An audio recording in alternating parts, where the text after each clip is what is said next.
Ayan guys, yung hapunan natin ngayon ay adobong sitaw guys. Ayan.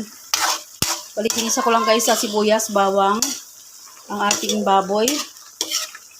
Saka ko siya pinatuyuan. Then nilagay ko siya guys ng isang beef cubes, bitchin, paminta, laurel, suka, bitchin yun.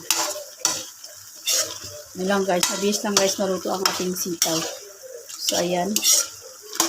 Huwag natin guys, i-overcook yung ating sitaw para masarap.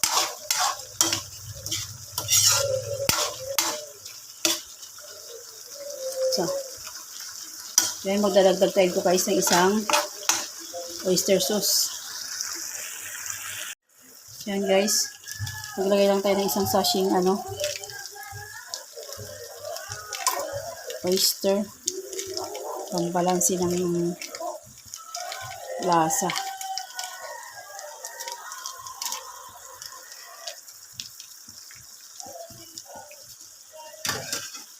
So yan, mikos-mikos lang natin guys.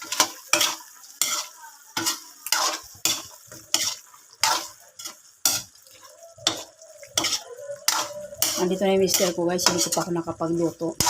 Paano na maliki ako guys, alas 5 na ng hapon.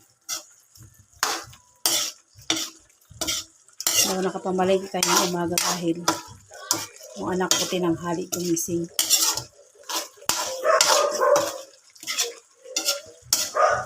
Yan ang ingay ng aso namin guys sa labas. Nilaksan ko na yung apoy para mabilis maluto kasi nagugutom na yung aking sister guys. Kararating niya lang galing sa trabaho. Kapag itong oras dapat nakaluto na ako para pagdating niya kakain na lang siya. So, goods na to. Yan, malambot na rin guys yung taba. Nahihiwa na rin.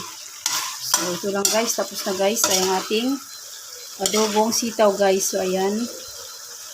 Ang ating adobong sitaw. So, yun lang guys. Thanks for watching. Please like, comment, share, and subscribe.